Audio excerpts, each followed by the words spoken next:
You're talking about being in breach of the code which applies to employees. He was he's not, he's a freelancer. He's not employed by the BBC. Makes no difference whatsoever. He's the face of the BBC. No, the code is actually different. What is most surprising to the interview I've just heard from Tim Davies is Tim Davies just said, so we can get back to business as usual.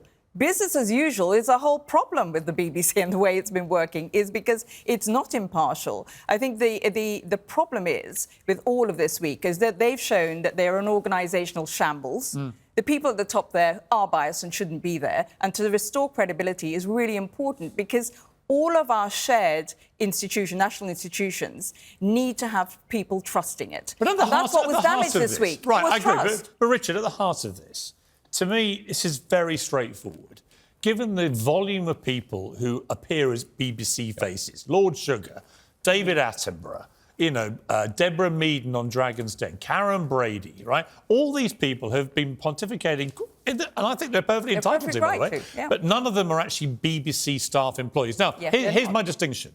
I think if you work as an employee of BBC News and Current Affairs, you should be prohibited from expressing any public political opinions. Agreed. Because clearly you are in direct conflict. But I don't give a stuff, with all due respect to Gary and Lord Sugar and all the others, I don't give a stuff what they all have to say about it. That's the good news about this, because basically... But do you agree with that? No, I do agree. The point is, they've got themselves into terrible, hypocritical... So if you agree, why have you been fulminating Because he brought them into disrepute and he breached their guidelines for which he was sanctioned and didn't appear on Saturday. That's proven me right. But looking forward... Hang on. Looking forward... You keep saying something which hasn't been established.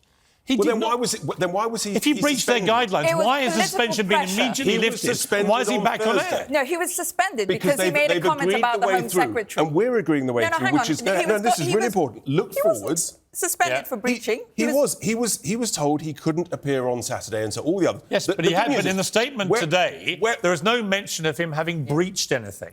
That doesn't mean he didn't. They're now doing a big review, which is a fudge for we got into a deep hole. We've no idea how to get out of it. Agreed. We'll put him back on air so we can get everything back on air, and then we're going to try and work this out. But my solution, which is my solution as well, is just simply to split News and Current Affairs from everything else. But in return for which, right, freedom of choice, freedom of speech, I want the freedom of choice of not being obliged to pay the licence fee for something that I hardly ever watch. That, then, I think... You don't have to. Hang on, you don't have to. Well, you do. If you watch any live platform... Any live platform on any device, you have to buy a licence fee, including if you watch YouTube on an iPad. So, look, the reality is we should basically say, right, let's have freedom of choice, freedom of speech, accept the news. That's absolutely fine. But I think this is the beginning of the end of the compulsory licence fee. But are you comfortable having a chairman of the BBC... No, who donated to... No, it's ridiculous. OK, and secondly, you also have Tim Davie, who runs the BBC, who was himself... He stood as a Tory candidate.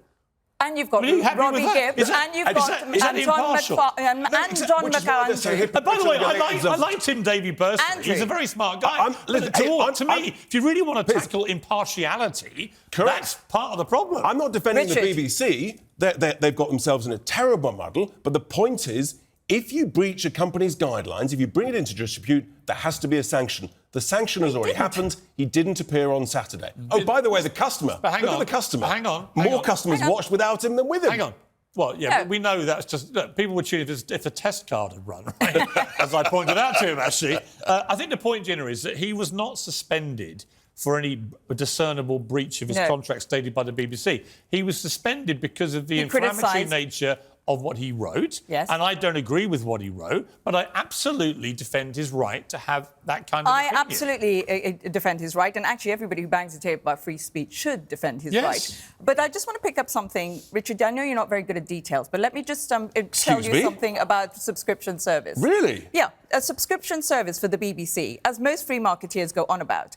How are you going to make that happen when we've got 10.7 million people... It works on Netflix, it works on Amazon Prime. Because they're not a national broadcaster. He doesn't have to be a national broadcaster. I'm sorry, there's 10.7 people. I do think the licence fee is an anachronism, and I do think... It's finished. Within 10 to 15... I'll tell you why, because my 10 or 15 years, my sons are all in their 20s. They're just not going to be feeling morally obliged to pay a licence fee. They don't buy print newspapers, and they're not going to pay a BBC licence fee. No, but you have to have the technology to have a subscription You've got Netflix, you've got... What are you talking about, Gina? Because the BBC needs to have something called conditional access technology. There's 10.7 million people in this this country who will watch the BBC on Freeview. There's 10 million people who don't have super broadband. Maybe in the future we will get there, but right now you cannot invest and convert the whole of the BBC to a subscription service. It's not possible at the moment. We're going to leave it there.